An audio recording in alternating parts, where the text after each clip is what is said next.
Hello, everyone, and welcome. We're excited that so many of you could join us today for On the Nature of Consciousness. I'm Jason MacArthur, the events coordinator for the Public Programs Department of California Institute of Integral Studies, a nonprofit university in San Francisco. Now, let me first introduce our presenters, Riccardo Manzotti and Abre Fournier, and then we'll get right to the conversation. Abre Fournier is a scientifically oriented philosopher of consciousness with focus on mind transformation that builds on the teachings and practices of Asian wisdom traditions directed to states of awakening. Through teaching and facilitation, she leads explorations in the self-evolution of human consciousness in half a dozen countries around the world. She has also been active in visual and media arts with a career in higher education and executive management, and is a faculty member at the State University of New York. Her work as a practicing artist in films and new media collaborations with musicians and composers has been shown in art museums and galleries, film festivals, and in live concerts in the US and abroad. Riccardo Manzotti is a philosopher, psychologist, AI expert, and the author of The Spread Mind: Why Consciousness and the World Are One. He is professor of theoretical philosophy at the IULM University in Milan. He has been a Fulbright visiting scholar at MIT and is executive editor of the Journal of Artificial Intelligence and Consciousness. His current research focuses on the issues of consciousness and the structure of reality. What is consciousness? Is there a separation between our experience of the world and the world? Can we design and build a conscious machine? What ethical questions do consciousness and technology raise in the 21st century? And now, let me turn it over to Abre and Riccardo.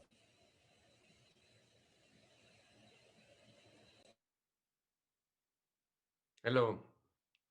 Hi. Hello, everyone. Hello. Thank you for being with us today. Hello, Riccardo.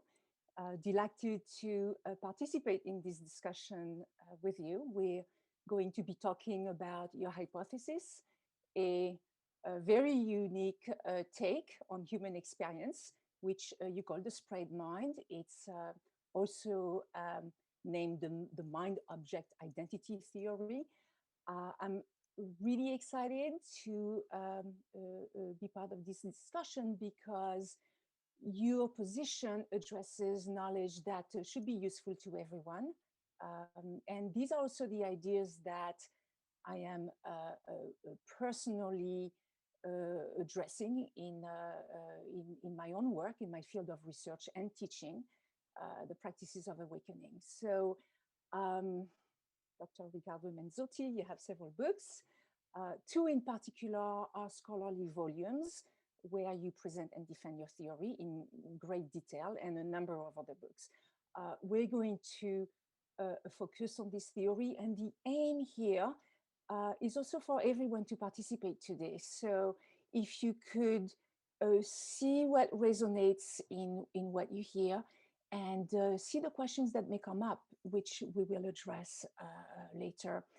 I am your interlocutor for this discussion, Riccardo. So along the way, I will share some of my own thoughts, but we're going to first spend some time for you to present some key points, and we'll go from there. So thank you, and to start out, please make it understand your theory. Thank you so much, Abra. Thank you so much to the CIIS for this opportunity to present this hypothesis. Actually, I think that we can take all the conversation at a very informal way, because the core of the hypothesis I made, I would rather say the hypothesis I stumbled upon, because it is something that at a certain point in my life, it really made sense. So, as I was saying, the core of the hypothesis that I would like to talk about with you today is extremely simple. It is so simple that I think that in the future, when people will look backward, they would say, "Oh, how was it possible that people didn't have that idea from the start?" So, I mean, what is this hypothesis? Let me get into the basic idea. Today, as all of you know, one of the biggest problems we have is to answer to the simplest or the most fundamental question we can ask, namely, what am I? What are you? What are you, Abra? And of course, many people today would reply, I am a body. But that's a little bit strange because if we think about how we usually express the relation between ourselves and the body, we don't reply with that. Usually, we don't use that expression. Usually, we say that we have a body. And so, if you look carefully at the body, for example, on a textbook, on fMRI, on an anatomical book, we don't find something that is really like ourselves. So if I think about myself, what I think of is my world, my experiences, my thoughts, my emotions. It's not my organs, it's not my body as such. So today, this question that is apparently so simple and so fundamental is still very difficult to have an answer. What are we? Are we a body? It doesn't seem to be so obviously true. But what are the alternatives? What are the other options if we are not a body? In the past, the traditional option was that we were a soul. But what is a soul? Today, a soul doesn't fit with our scientific explanation of the world. So it's very difficult today to support such an alternative. What could be a soul? Nobody has ever seen a soul. And here we're not talking about the religious meaning of a soul, which is not something I have anything to say about.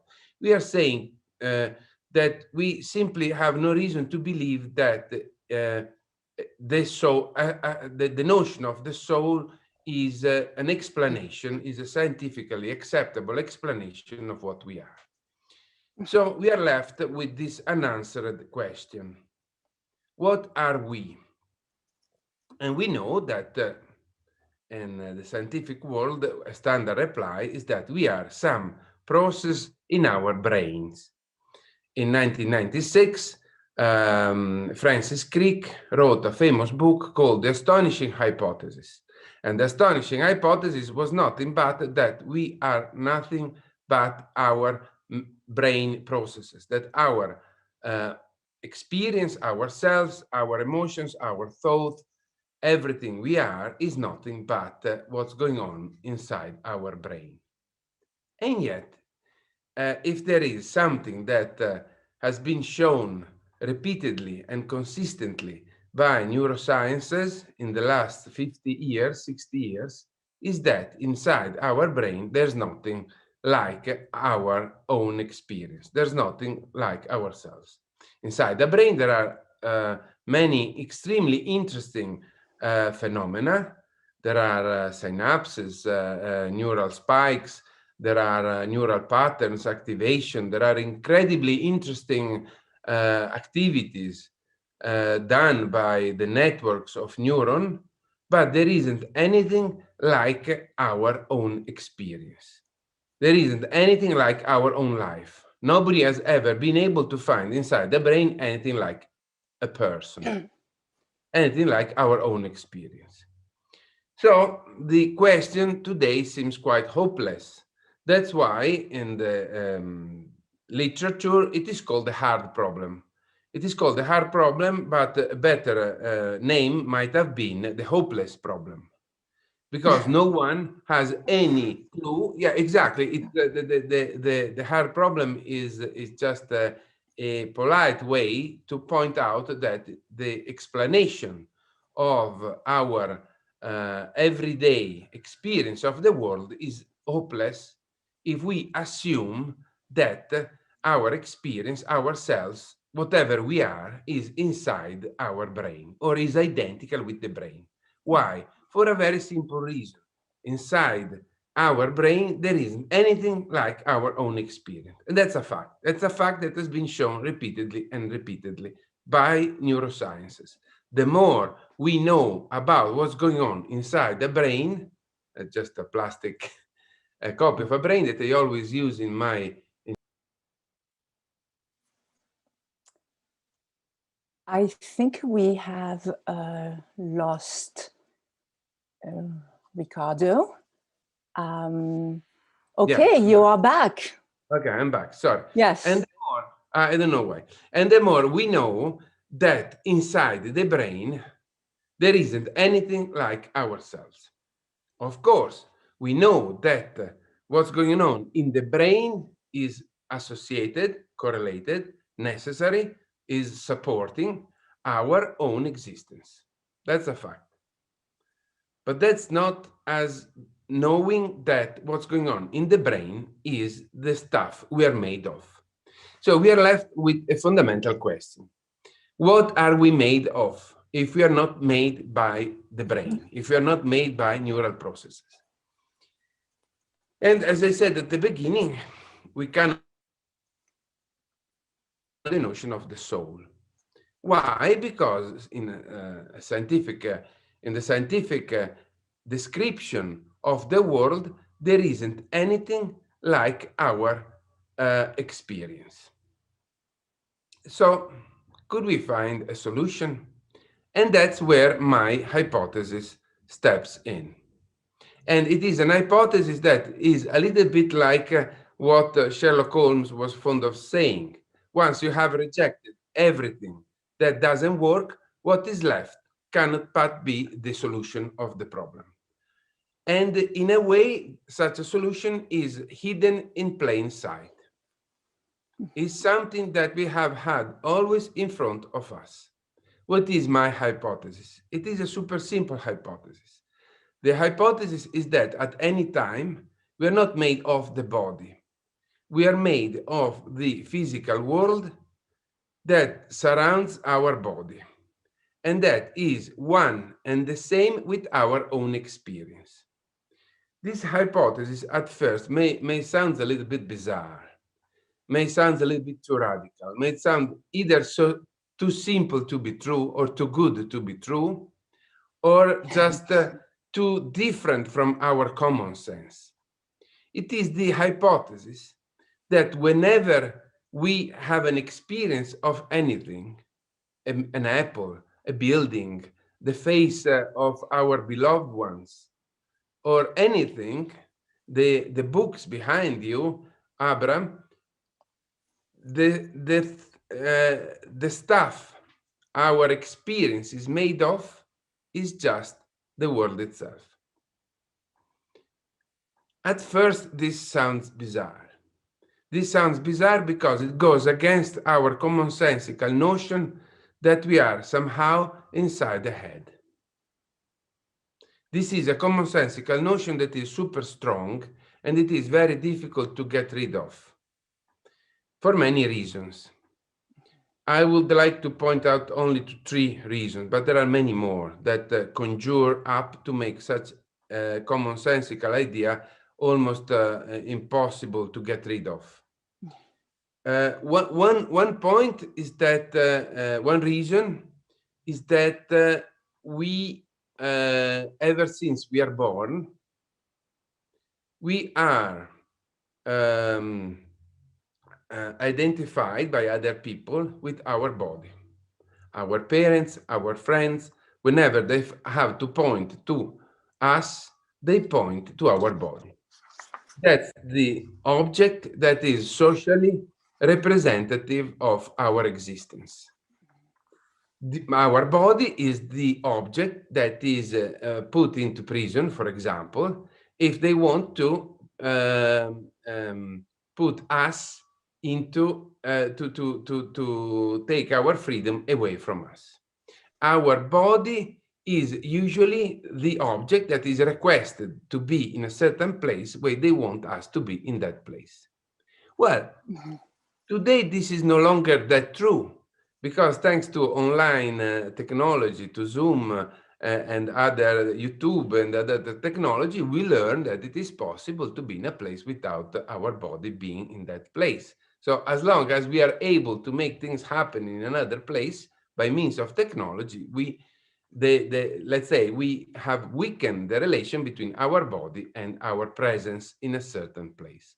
But the correlation is still extremely strong. I would call this the social aspect of our identity. We associate our body with our existence. The second reason is the fact that all our sensations are centered around our head. Why? Because in our head we have the eyes, the ears, the tongue, the mouth, the nose. So many of our sensations are centered around our body. But that's not because we are between our ears and behind our eyes. This is only because all our sensors, cameras, ears, microphones, biological microphones, and biological cameras, eyes and ears, and whatever, they are located on the head. But that's not a good reason to be where such sensors are located. For example, even if you believe that you are one and the same with your brain, as Francis Crick and most of neuroscientists do, your brain in principle might be located elsewhere. This is the content of the famous philosophical tale that Daniel Dennett wrote in 1978, Where Am I? So we don't know where is located the thing that is one with ourselves. And the fact that we have all the sensors, all the ears, all the eyes in this place, the fact that that the head is the perceptual center of gravity doesn't mean that we are located where our head is. So I am asking you to think, do you really think that you are your body?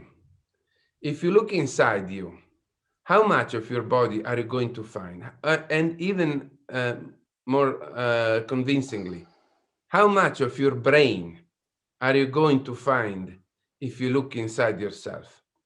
How much of what is your existence is like a brain?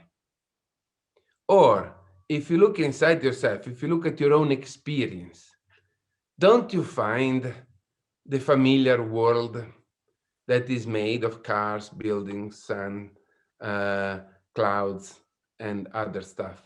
So the basic hypothesis that I put forward is simply this one, namely that we are one and the same with the world rather than one and the same with the brain. The world surrounding us is a physical world, is the world that reality is made of. And the hypothesis is that our body has a critical role, but the role of the body is that of singling out a subset of the world rather than making or creating a copy of the world inside the body, inside the brain. So usually neuroscience is looking for a copy of the world inside the brain, because they think that whatever we are has to be inside the body. No one has ever been able to justify such an assumption. But this is an assumption that has been taken to be a dogma, to be an article of faith by neuroscience. It is something that is never questioned by neuroscientists. They claim to be materialist, but they are not. They are not materialist because, first of all, they narrow all of the physical world only to the brain, and they have no reason to do that. Second, they give to the brain the burden of creating a not physical world. Because if the mental world were physical, they should be able to show where the mental world is inside a brain. They should be able just to show us where is such a thing as the mental world inside a brain. But they never do. Riccardo, can we investigate this a little bit more, and then you're going to share with us some other key points, or would you have more to say right now for this understanding? Yeah, I mean, thank you. I mean, if we look at all of the evidence provided by neuroscientists, they've never been able to show how neural activity becomes anything but neural activity. That may sound obvious, But it's a fact that in the physical world, everything is just what it is. I mean, a rock is a rock, a planet is a planet, a neuron is a neuron. Why should a neuron be a mental representation? Why should a neural pattern be anything but a neural pattern? So when we find a neural pattern in my brain, every time I see an apple, why should we imagine that the neural pattern is the experience of the apple? Why should we force that to the neural pattern to produce the quality of the apple? We have the apple, we have the external world, we have everything we need all around us. The reason why neuroscientists got stuck with this notion that the brain must create a mental inner world, nobody knows where and nobody knows how, is due to the fact that we think in dualistic terms. We always think in a dualistic framework. So that's, I think, what you wanted to ask me. So we always think that we are separate from the world. The world has to be separate from us. We must always be watching the world. And we use expression in our language that enforce the separation between us and the world. We say things that are like, I see an apple. But such expression may be completely misleading. Maybe it might be just the fact that the apple is at that very moment the very thing that is one with us. So I'm asking you to watch inside your experience. You're just imagine that, I don't know where you've been today or where you're going today, but when you're walking, when you are taking a walk under the sun and you feel the breeze of the air and there's a lot of stuff going on, which is part of your world at that very moment. Why should you be just a brain at that very moment if you could be all of that? Why should you narrow yourself to a brain sealed inside a body and peering at an external world when you could be the world itself with all its richness, with everything it contains? Thank you, Riccardo.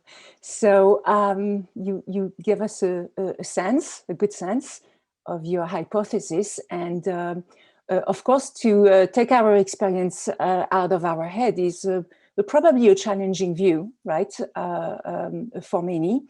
And in that you have a very unique approach in this domain of experience of consciousness, and it is worth noting that you are part of a whole new movement, and I know you want to stand on the periphery of it and not mingle too much with the others. But this is a movement on externalist views of the mind, which has been developing over the last, we could say, 25 years, about the last 20 years, the last 10 years, been lots of different views in these areas. And externalist where the mind is, well, I would say not just outside of brain, but it's a mind that goes beyond the brain. Now you may say it's all out there, but the mind is, it's unconscious, it's conscious, it's many things. So you're saying the experience, the conscious part is out there, wherever the experience, whatever the object that is being experienced, that's what, right? That's what the experience is. So this movement, externalist view, again, just for situation, the standard view, cognitivism, the standard cognitivist view, which we've had the last half of the 20th century, and this 20 years started with the cognitive science revolution, the sciences of the mind. It's the computer metaphor. There's input through sensory motor, there's processing, representations, and then there's output toward behavior. And this representation, processes of representation, the standard view tells us that we have no direct relationship to the world. What we're looking at is a representation in our own brain, where we're not too sure, but it's kind of in there. And there is no direct contact with the world. So that's a little bit scary in itself.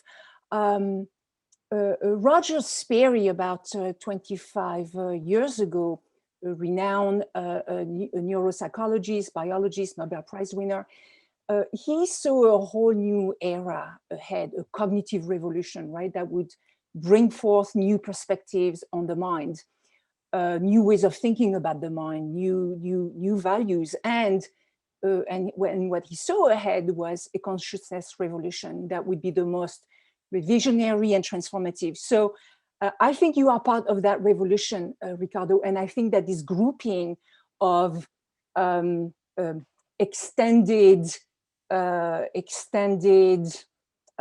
cognition, consciousness, extended mind is a whole theory of its own, but the spread mind, that's what you call it, right? Spread mind. Right. So I don't know if you like extended consciousness, but they are, it's kind of part of these views where consciousness is out there in the world and not something in the head, and that we actually have a direct experience of the world, right? So this is very important. And now, and I love, again, I want to take this little piece there. You say, we are the starry sky in your description for this talk. The clouds, a rainbow, trees, people, even simple objects such as an apple or a stone. And usually you hold an apple when you make your presentation. We are not inside our bodies. You say we are out there in the world. Perceiving is being. So I think this is really different from, we go from having no direct contact with the world as per the standard view of the mind, to an experience as a world-involving process of consciousness, all out there.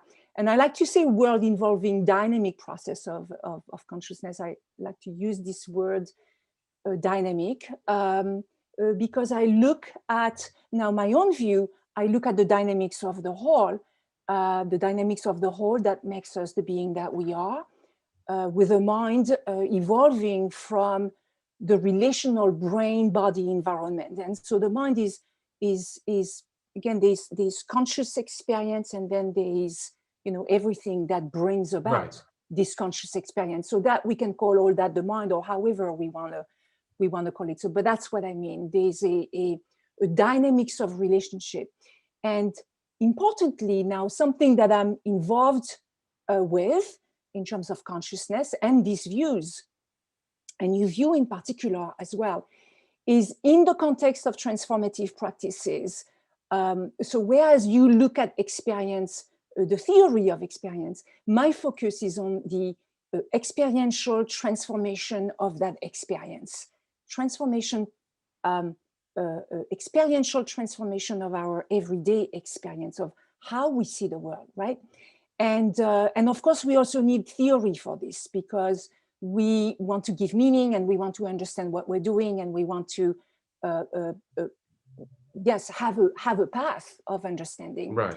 So strongly in agreement with Roger Sperry, I believe that this new thinking of the mind, which includes this extended consciousness, this particular view on phenomenal experience that you discuss, offer us a whole new understanding, and not just the processes, the mechanisms, but also for the transformation of our experience, of our consciousness, this awakening, which is spoken of as awakening, traditionally enlightenment, transforming our own consciousness. So I look at this, and really this transformation of consciousness has evolved throughout millennia and millions and billions of years, right, depending where we want to go. But even since early humans, millions of years,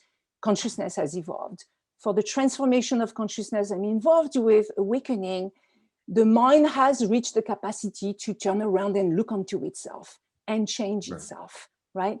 So, and this view there that you have, I feel, is very important, and in the way that it relates. And so, a final very short point: we speak in the domain of transformation, awakening state of consciousness. As an example, we speak of direct perceiving, right? For the awakened state, an awakened state of consciousness.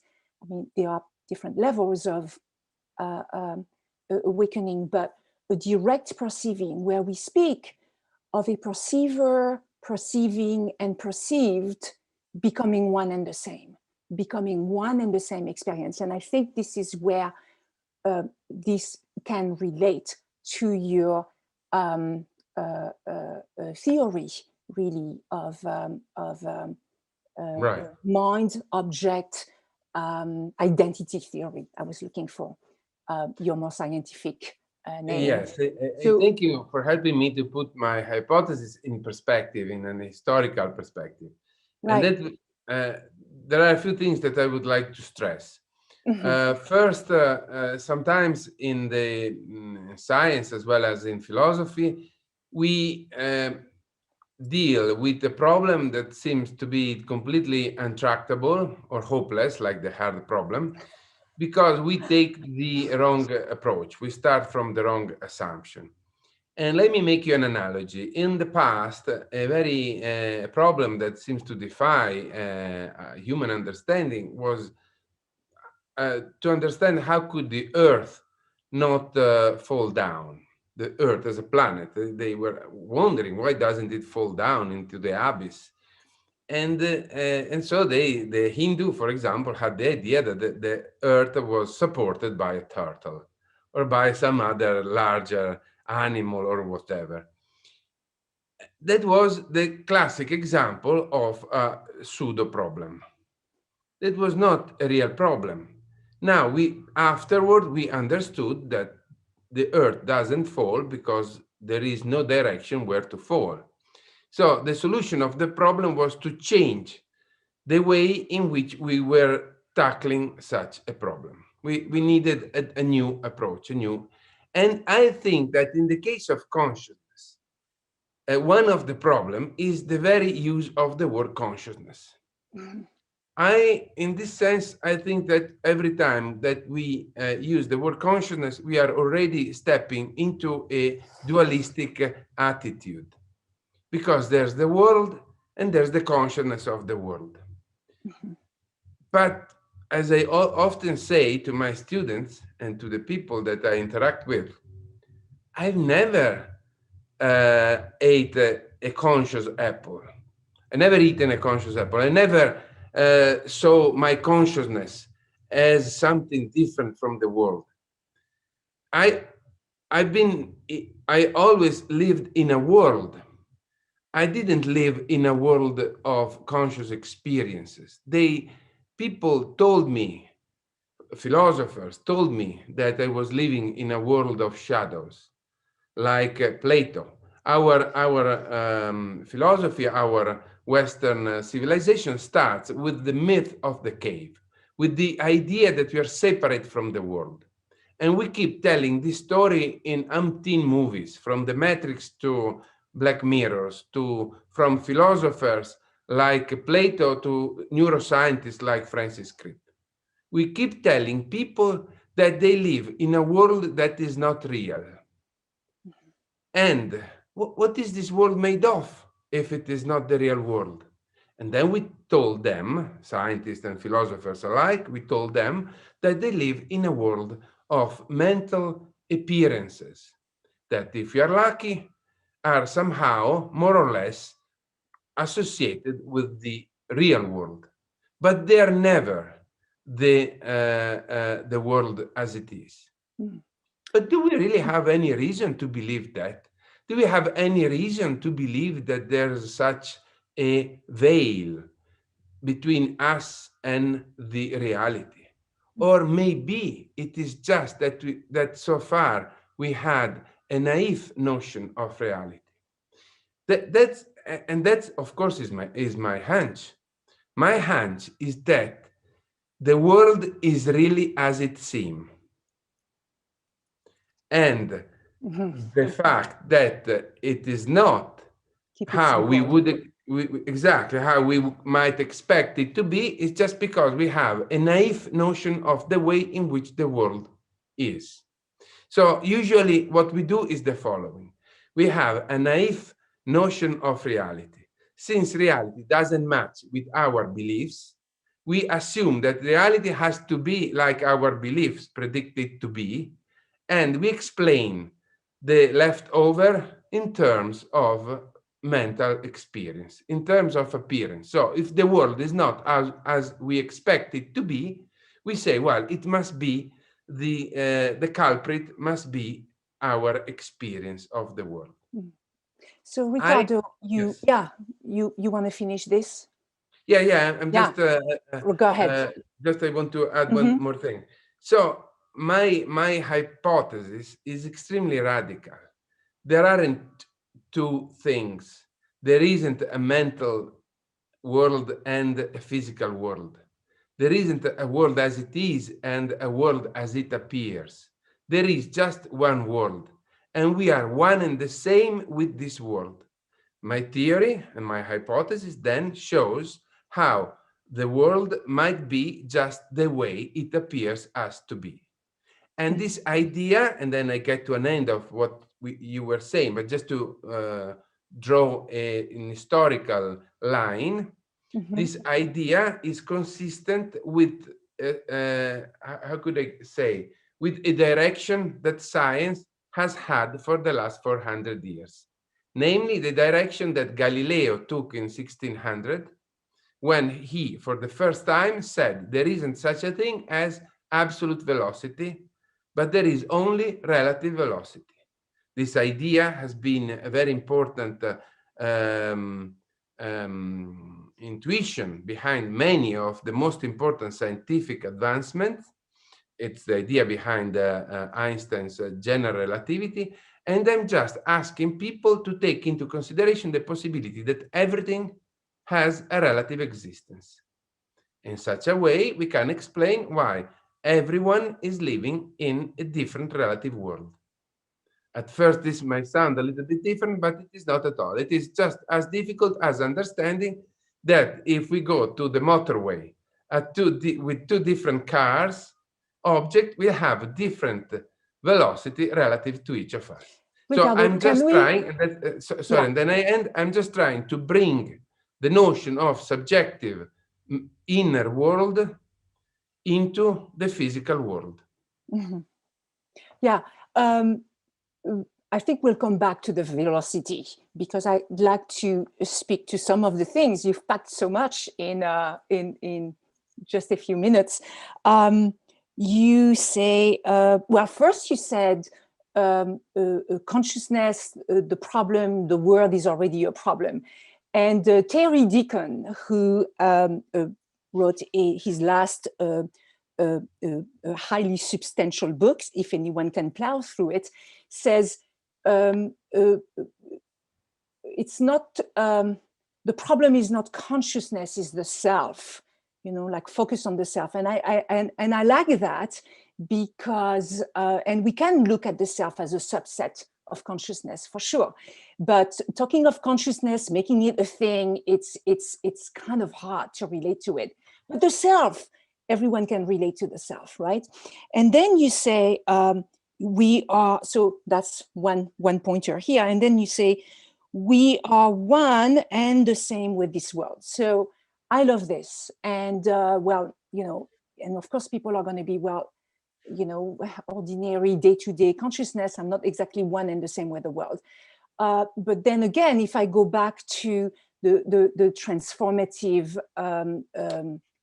experiences, teaching that the teaching and practices that transforms experience, again, we come to states of the seer, the seeing, the seen being one and the same, so that what I see there now, the seer is the seen, is that world, one and the same with this world. And this is not so as mystical as it could sound. Everybody has had that experience. And I would like to point to this experience now. Everybody has, no, not everybody, but those who have gone to the top of a mountain on a hiking day, and if you don't have mountains and you haven't been there, then maybe the beach, the ocean, right? This was, so going to the top of the mountain, you sit at the top of the mountain, eat your sandwich, talk to your friend, and then eventually things start quieting down. And then eventually this vastness of the space starts moving into you. The stillness, the vastness, and the silence. I mean, you can hear the birds, but the silence, there's this vastness of silence. It moves into you. And then in that process, what happens is the self falls away. That separation between me, my friend, me, my sandwich, all of that falls away. And we are one and the same with this world. The sentence, what you're saying, is right there. We are one and the same. We become one and the same with this landscape. I walk through the forest, I become one and the same with the forest, and the forest is walking me.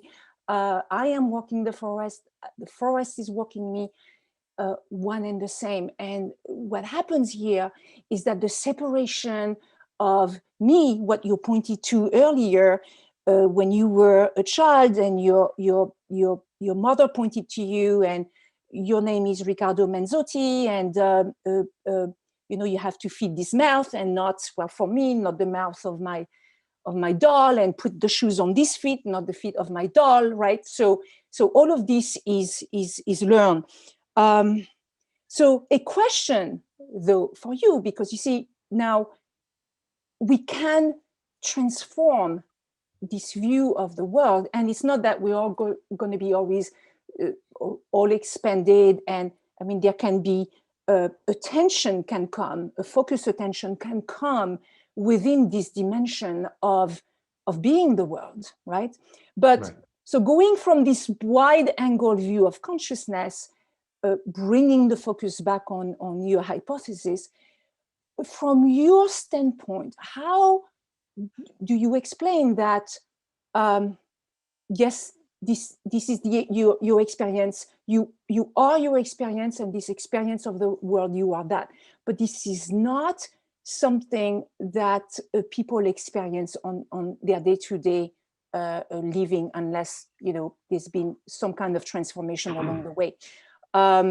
People's experience, and as you have pointed out,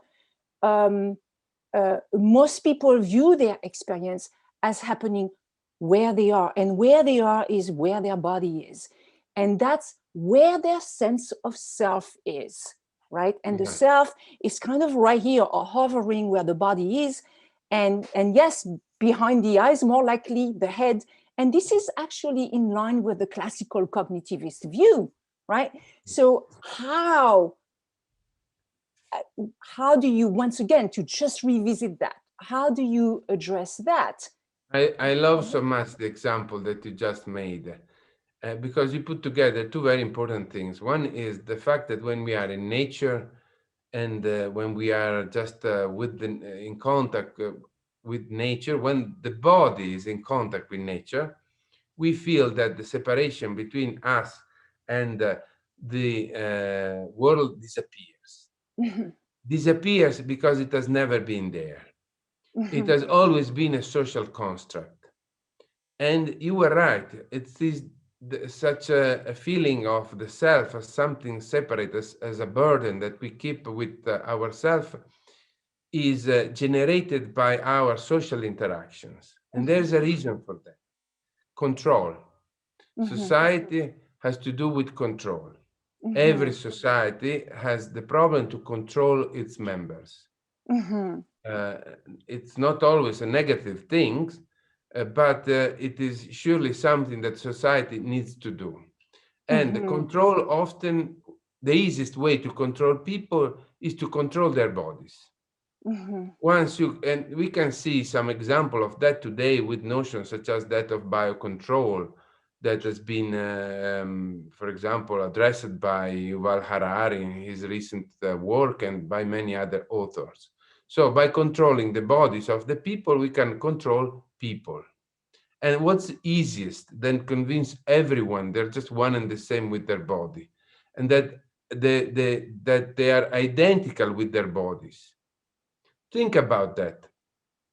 That notion has many negative consequences on our existence, because we can no longer be what we care for.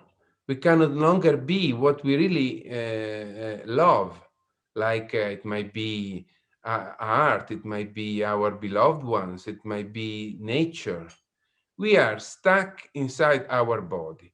Our body is a trick that many society have used in order to chain people to a specific place and location. It is a way in which they can put on everyone a chain that cannot be broken unless we understand that we are not our body. I remember a couple of years ago, I was running in Central Park, and I saw a group of elderly people on a very rainy and chilly November day, like more or less during the winter. It was raining and it was very cold. And I asked myself, what are these people doing in Central Park? It was very early in the morning. And then I got it. They were Central Park. They didn't care at that very moment about their body. They didn't care about what was going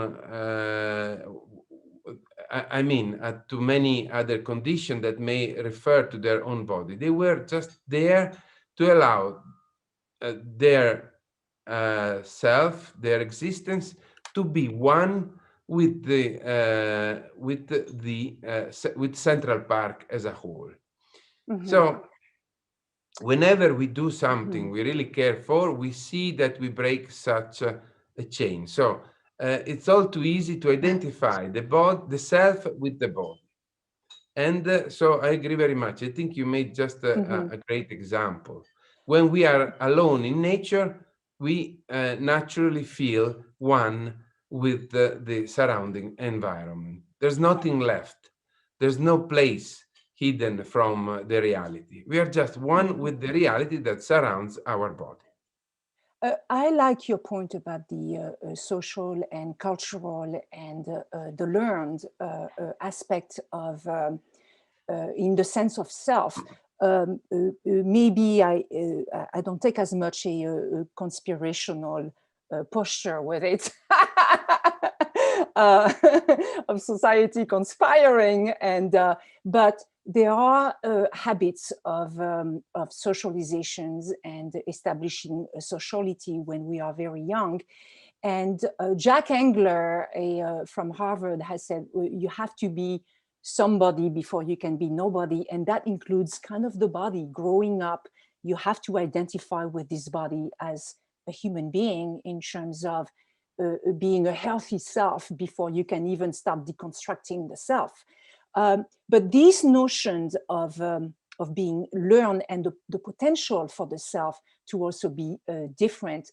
There is a Brazilian anthropologist, Eduardo Viveiros de Castro, who wrote this wonderful book, Cannibal Metaphysics, a wonderful title as well, and describing people from Amazonian and Amerindian cultures, where their sense of self is completely different. And him too, it's a completely new ontological term defining what is the mind, what is the self, a completely new view of reversal, where people there experience themselves in the animals that they see, right? So I think in his own ways, in terms of indigenous cultures, we find this notion as well, where the self is something which is inculcated, this consciousness of what I am, what I am. I think people refer more to the self in terms of where they are, perhaps, than the body. The body is more something, I think, that people refer to it more in the sense of ownership. I have a body. And this notion of ownership is also important. How do you relate your hypothesis? And we could speak of that sense of ownership for an entire week. So more at a level of just staying with that sense of self and that sense of ownership in an accessible way. How do you relate that sense of ownership? Because after all, I have a body, I have emotions, I have thoughts. So are these experiences, or are these something that I have these experiences? You see, we still have the self here in the picture relating to this sense of ownership. Yeah, how do you view this from, and again, without going, I know you and I could speak for a week on this, but. Yeah, first of all, yeah, you mentioned that I put a conspiratory push on my account of society. No, that was just an historical comment. So if you look at all society from the ancient Roman Empire to recent national states in Europe, we see that associating the identity of the person with the body was a necessary step to be able to control what people did. So it's something that has been done from in all organized society. It's a necessary step, like the invention of private property. Right, but each human being has a body and is somehow embodied, because wherever there is this conscious mind, there's going to be a body there too. I thank you very much for having introduced that word, being embodied. What does it mean to be embodied? Does it mean that we are physically or in any meaningful sense of the word inside the body? No. Or does it mean that the body plays a role? The body plays a role, you're right. And of course, if we admit that the body plays a role, as is then it is a point of my theory, then we must explain what are we. Because I start from a very basic assumption that we must be something. So what are we? We must be able to point at something. If we are physicalists, then we must be able to point at something physical. Because that's the only option that we have. Right. And neuroscientists have pointed to the brain. But this has been so far has been an epic failure. Because they have put so many resources in finding something like us in the brain, and they've never succeeded so far, at least. Right. So again, coming back to that sense of ownership, right? Exactly. My body, my thoughts. Exactly. What does it mean to own a body? My reply to that question is that the body is the proxy of the world, which is identical with us. What do I mean with that? I mean something very simple. Take, well, I don't have it here. Take a phone. When you speak with a phone, you are not speaking with a phone. You're speaking with someone through the phone. But the phone is the physical thing with which you are interacting. So the phone is the expression of a person at the other end somewhere. Now, there is some sense in which at the moment in which you're speaking with the phone, that phone is the expression, is the proxy of the person you're speaking with. Right. Now, my point is very simple, is that the body is the expression of a world that at that very moment, at any moment, allows, expresses itself through that body. So the body is a proxy. What is ownership, to get back to your question? For me, ownership is the fact that a body is the proxy of a world. What do I mean that I own a body? It means that that body is the proxy of myself. So if you want to interact with me, you have to interact with my body. That's the sense I give to the word ownership. But of course, that doesn't mean that I am a soul.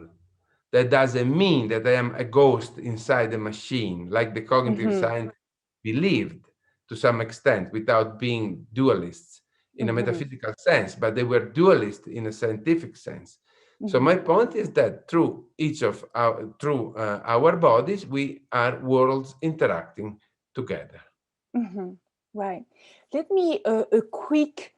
There is so much to talk about, but a quick last point before we go to our questions. We are not the body, and but if we are the world, the body is part of the world, so we don't have to be outside of the body either. The body is part of that world, and we are the body, we are the world. I mean, there's no reason to cut out the body out of it. But one last tiny point about this: this sensory motor interaction, body and environment, right? There's something which has been called Gallagher, the body image, and but this other philosopher, Michel Maïs, very close to also Dorothy Legrand. Maybe her work is even perhaps more voluminous.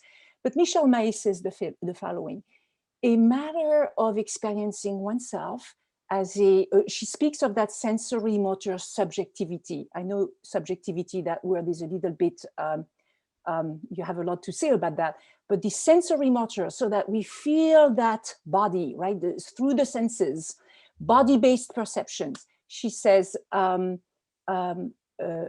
she describes this sensory motor subjectivity as, here's her quote: a matter of experiencing oneself as situated, forward-flowing, living organismic body of a suitable degree of neurobiological complexity. Of course, we're not feeling the neurobiological, but, and although this basic bodily sense of self needs not to be accompanied by self-reflection, rationality or high-powered consciousness, all high-powered mode of self-consciousness presupposes sensory motor subjectivity.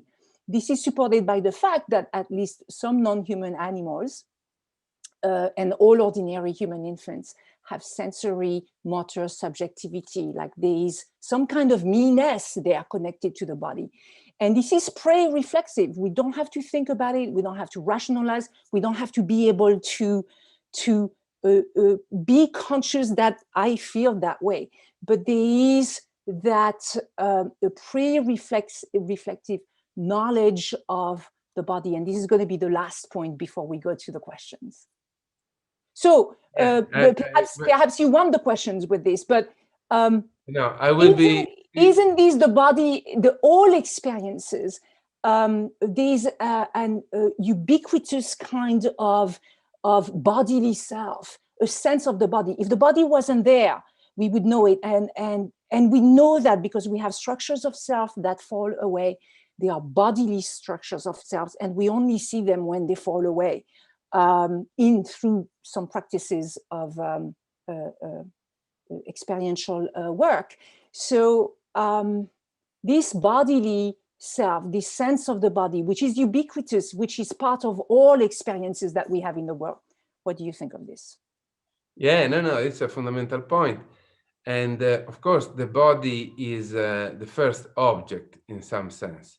So the body is the first object that we interact with, but only to some extent, because if you think about that, there is one part of the body that we never experience, that it has never any direct role in shaping whatever our life is made of: the brain and the nervous system. There is nothing in our experience which is made in any meaningful sense by the properties of our neural activities. So there's nothing that is neuronal,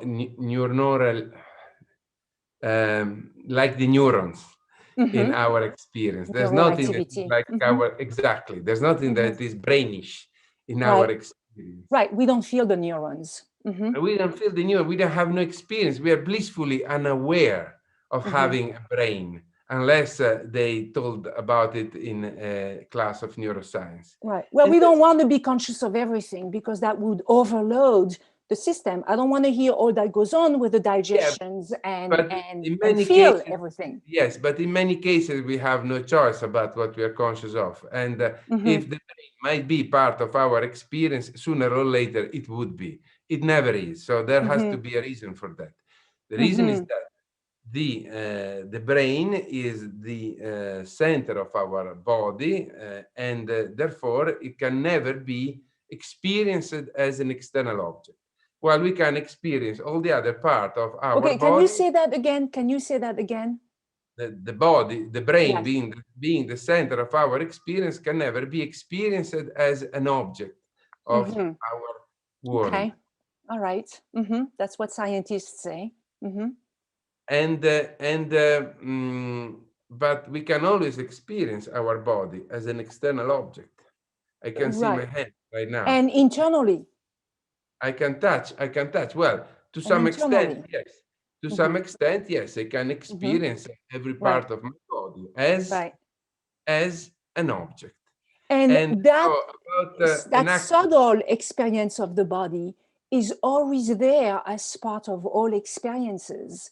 And what Mais is saying is that, well, it doesn't have to be in the forefront. It doesn't have to be, but it's there, and there is that experience because we've been going around with bodies all our lives. And there is an experience of body which is also there. And again, there's no reason to cut that body out of being the experience, being the world. On this, Cut the brain out. Abre, we disagree. If when the body works really well, we don't experience it. Okay, there are instances, totally agree with you. Okay, when the eyes have no problem at all, they are completely transparent, and the world presents itself, and we have no visual experience of the eyes as such. There is just the world. When we have some visual impairment, yeah, not the eyes, but there's a body there, not the eyes. So and yes, we don't feel inside the eyes. It's like the brain. Just to say one more thing about embodiment, embodied cognition, extended mind, externalism, and the like. I think that all those views and theories were on the right track, and they were going in the right direction. Namely, they were all trying to get out of the brain as the only explanation of the mind. Only they didn't go far enough. So they got stuck into some kind of dualistic framework.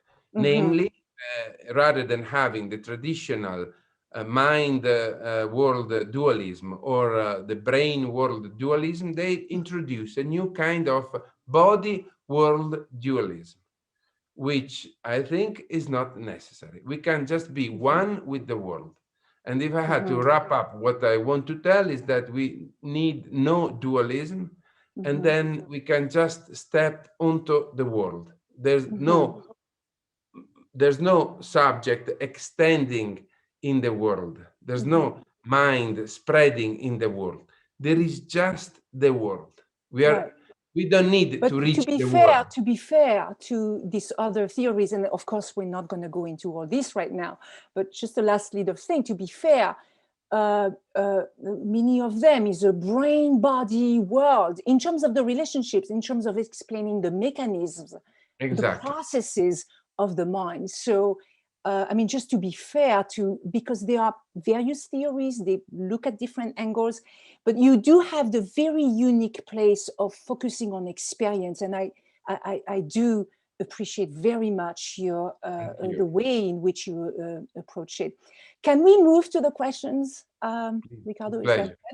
Yeah. So our first question is from Tonya, who says, we can definitely imagine being in/outside the mind and sensory organs, as in remote viewing perhaps, but how could we be in 3D without the mind sensory organ, in three-dimensional space without the mind sensory organ. You want to take this Yeah. on? Well, first of all, I would like to warn what was his name? I don't remember. Tonia. Tonia. I would like to exactly to stress that the mind is already a dualistic notion.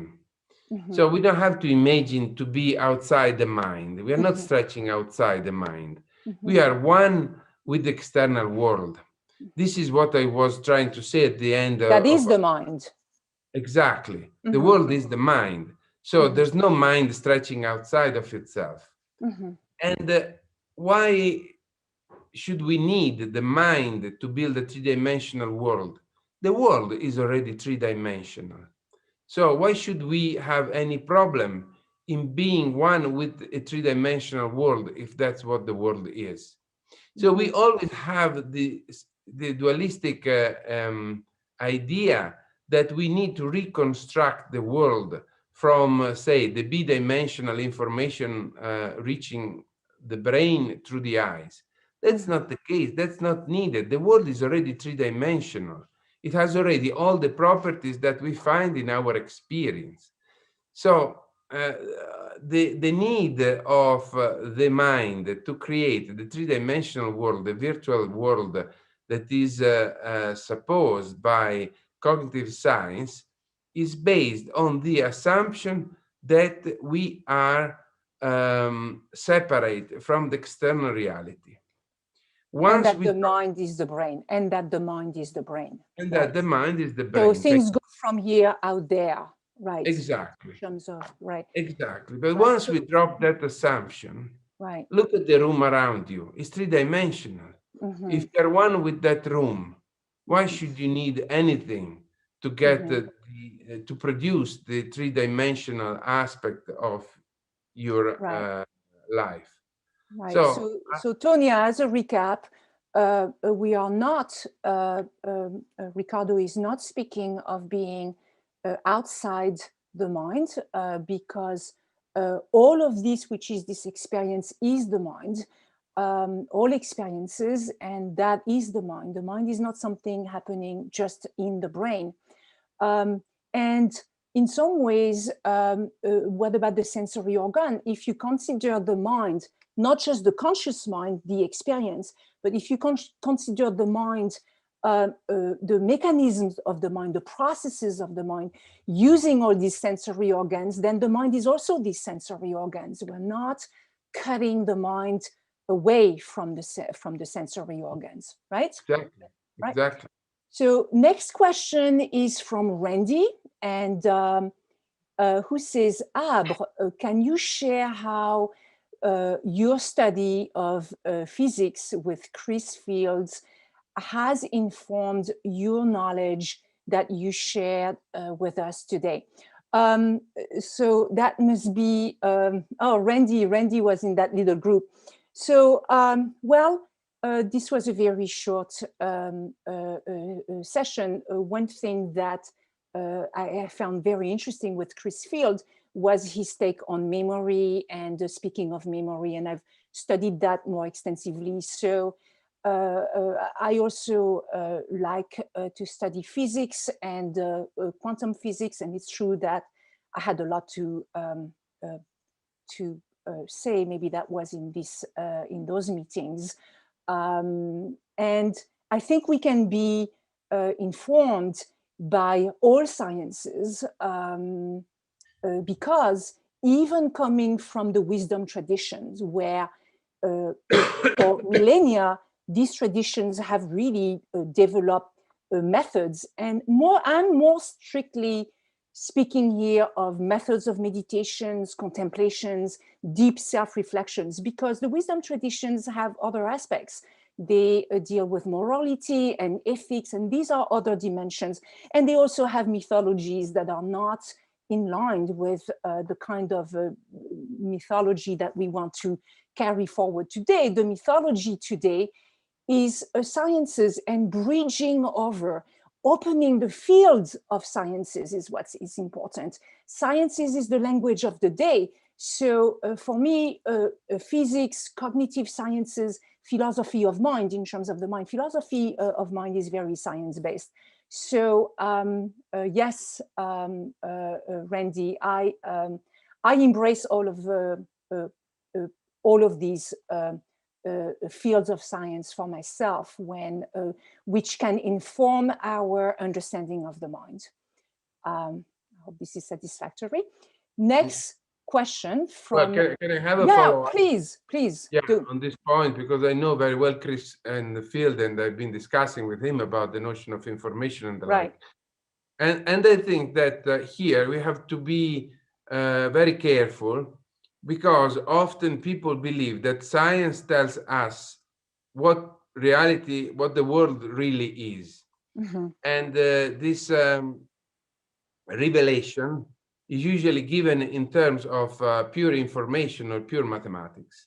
So often the layman, the people that is not spending all his time in physics, has the idea that according to science, reality is just a set of mathematical equations. Mm-hmm.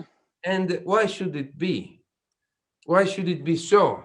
I mean, there's nothing that can be more important than our own experience of the world.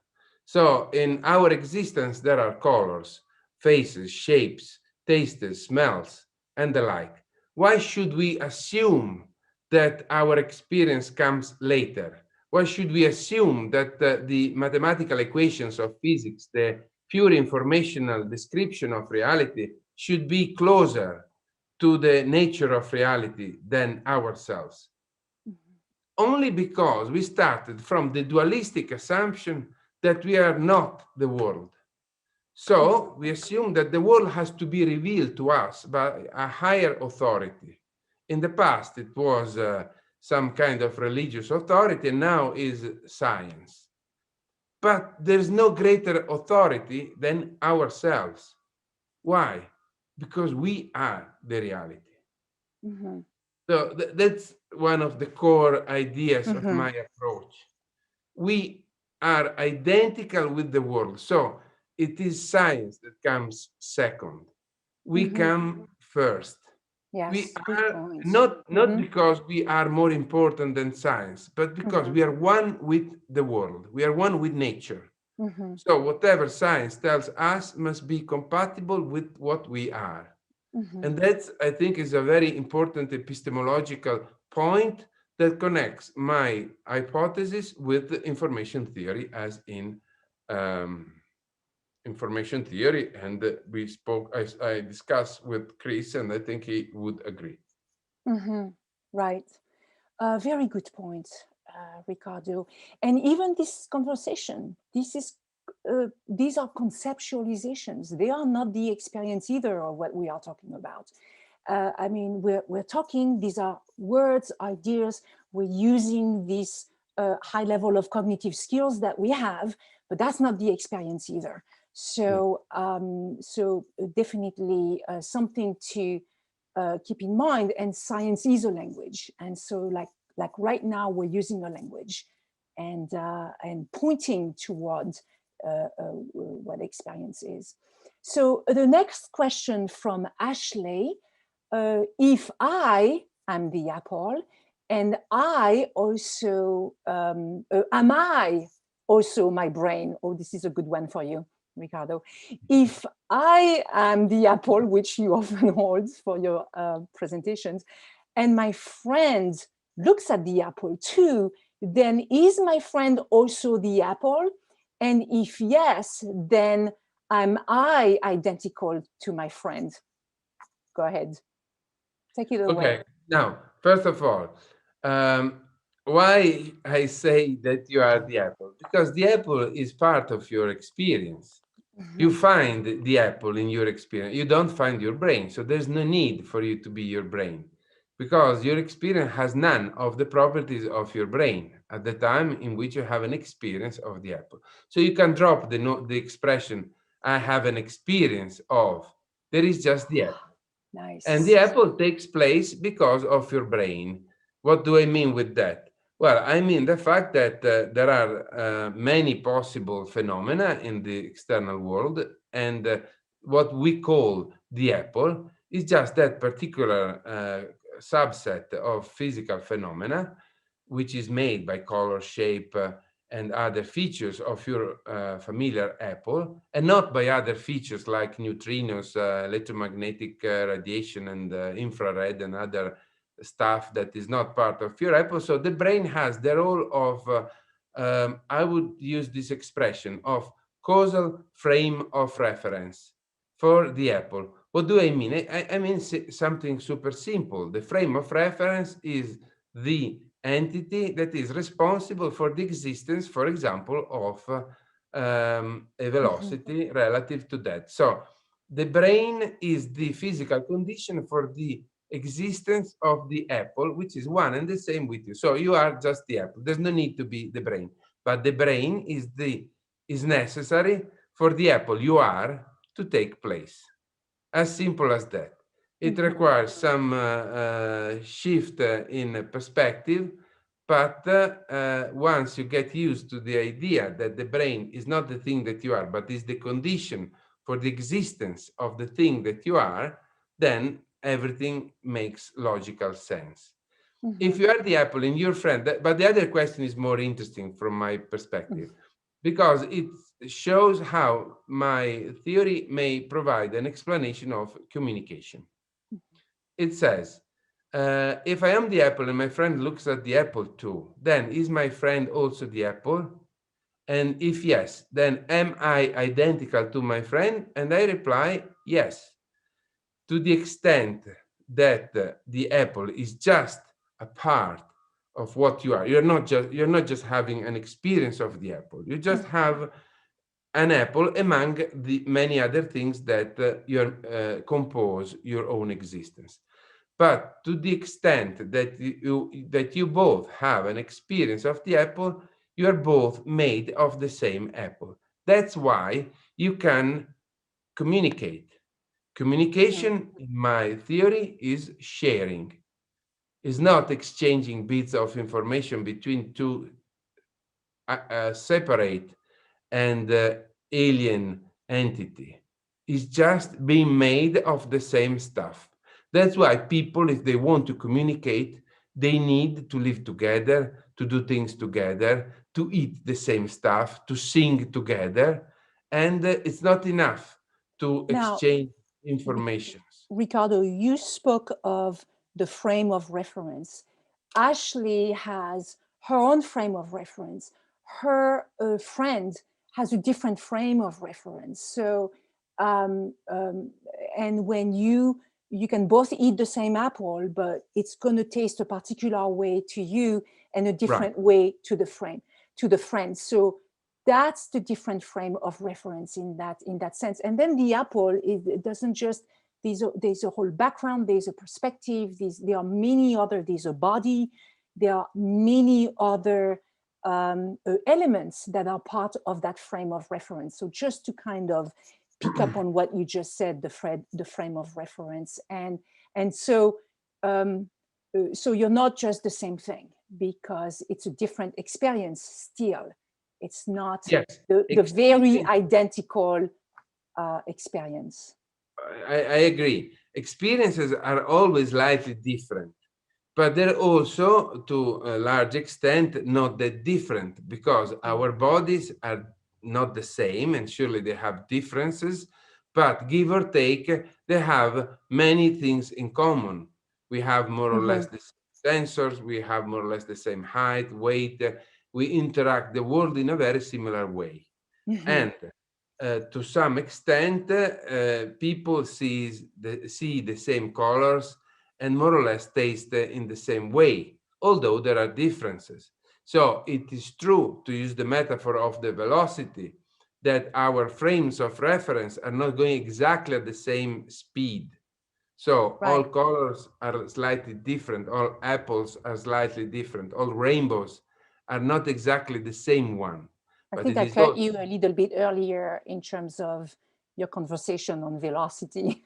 Yes, so, yes, yeah. But it is also true that we move more or less at the same speed as human beings. We Mm-hmm. are not that different. It would be Right. much more different to talk with an octopus or with a bat or Right. with an alien, Mm-hmm. because in that case, the world that our body would bring into existence would be radically different. Mm-hmm. But to the extent that we are both human beings, we have a lot of things in common. So I would insist that we achieve communication by means of sharing more or less the same world. So communication is sharing. I like that idea. Nice. Let's see if we have a time for more questions. So from Kevin, when we dream, we create a universe in our minds, meaning the characters within it are actually talking to themselves. Everything in the dream reflects a part of us, yet they themselves, from their perspectives, are not us. Do you think our world could be the dream of an infinite consciousness? In that way, everything is consciousness, and the self is a subset of consciousness assigned ego. Okay. Fine. I would Dreams. Go ahead. exactly. I would just say everything is what it is. Everything is existence. We don't need to contrast consciousness with the world. If we find a way for the world to be one with our experiences. In the case of dreams, I would like to mention the fact that the way in which I explain dreams is to see dream as a recombination, a spatiotemporally kind of a spatiotemporal recombination of our past world. I just like to mention the fact that we don't dream colors we haven't seen, we don't dream tastes we haven't tasted, and so forth. So our dreams may be seen as a different way to be what we've always been. It's a different way to recombine our life. And that's not ruled out by the hypothesis that we are one and the same with the world. So dreams are just a different way to bring the world we are into existence. Mm-hmm. Right. And other different kinds of thoughts and mental activity. Right. Right. Mm-hmm. Right. So we want to go into the content of it, or do we want to see it as another mental activity that is there? A question from Griffin asking, it appears that science is trying to prove empirically what mysticism and indigenous cultures have always known. We are one with the world and universe. How does the subtle body, auras, chakras, fit in your theory? So this is for you, Riccardo, to address, to Well, start maybe here you with. can help me a Yes, I little will. bit more, Abra, because I will. I don't know much about auras and chakras. Right, right. In this question, I am on the side of science and Yes. Western philosophy. Right. But it is very interesting. I think that my approach that moved from a completely analytical perspective led to some conclusion that is shared by cultures that took place before our traditional Greek and Roman based philosophical view of reality, which is a dualistic view. I think that, and then I let you the floor to help me with the auras and chakras. I think that the dualistic framework that started with Plato and with Aristotle and then was later picked up by science, the dualistic framework that we are always separate from the world, was a success, a very successful oversimplification of reality. So it was successful because it was a oversimplistic model of reality. And like many simplification, was, allowed people to proceed and to understand many things that would have been impossible to understand otherwise, because reality would have been too complex at first. So, as you said, first you need to be somebody, and then you can be nobody Nobody. or Yes, yes. everything. Right, And or I think that everything, exactly. exactly, and that Right. I think was true in science too. First, they Mm-hmm. needed to make this split in order to have a simplistic understanding both Mm-hmm. of the physical world and of ourselves. Right. And now we need to bridge to bring them together again. Right. Yeah, And by very doing nice. that, Very nicely said, because if we think of Descartes in his days, well, he needed to make the break so that he could get the religious fractions off his back and do the work that he wanted to do without risking his life, right? I mean, him or some others who went this dualistic way. One more thing, perhaps, for Griffin is mysticism. Well, this is what mysticism has been about.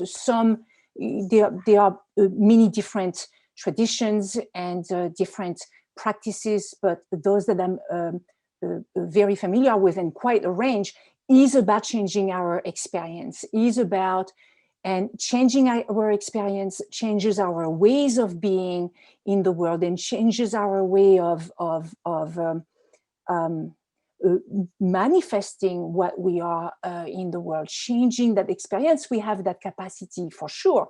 Now, so and in different ways, because I remember when I met Riccardo once in this cafe in a tea room in New York City, and he made a drawing for me on the napkin of his evolution of thinking through different theories.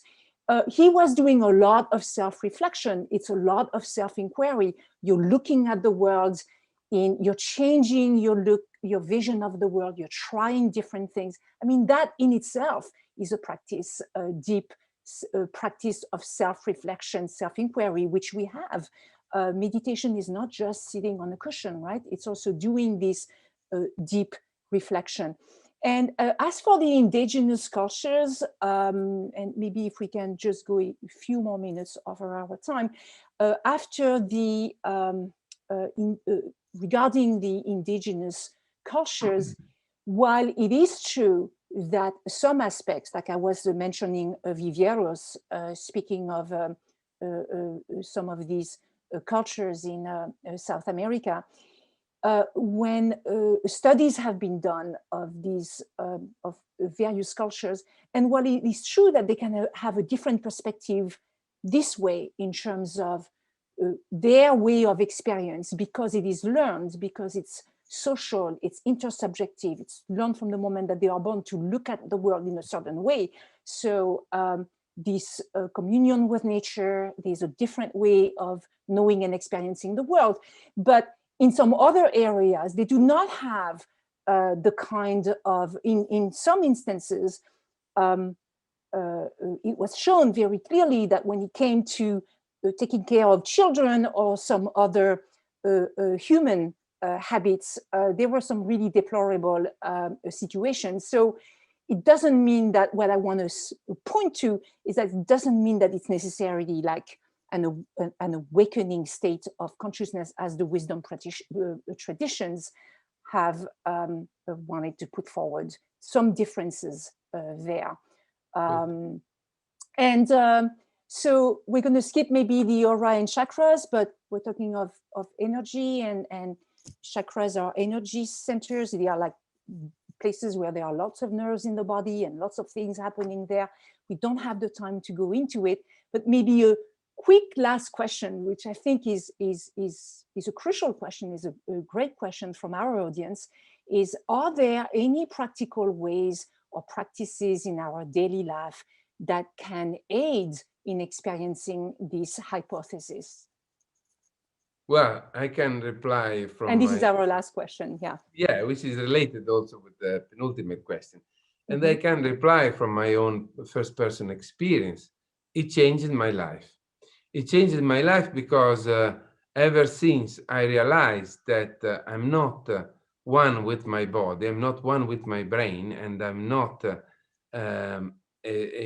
process, a ghost inside the machine, as the cognitive scientists like to say, I felt that I was no longer limited by the limitations of my body. I was a much greater reality. And this much greater reality I was just expressing itself through my body. So I was no longer an organism. I was no longer a body with all its shortcomings and weaknesses, getting sick, getting weak. I was a greater universe, a greater reality. And the body was just the window through which such a reality was expressing itself. And that by itself was, from a conceptual, at a conceptual level, a great discovery for me. And a discovery that was consistent with my scientific background. So in the past, whenever I felt that I didn't have to suffer the limitation of my body, I wasn't convinced by that, no matter how good the experience was, because that was conflicting with my strong conceptual scientific background and knowledge. But my theory is completely consistent with science. And so I can put together my existential feeling of being greater than my body, how much no matter how I may be fond of my body, but I'm not just that. I'm something greater. And not only in a experiential sense, but in a way that is consistent with science. So I think that the point of my theory is bridging the gap between scientific knowledge and analytical thinking and the experiential intuition that we are not just a body, that we are not just limited. So it is, in a way, it is scientific proof that we are not finite. This is beautiful, Riccardo. We're going to end with this. I am not just that. That's the crucial practice.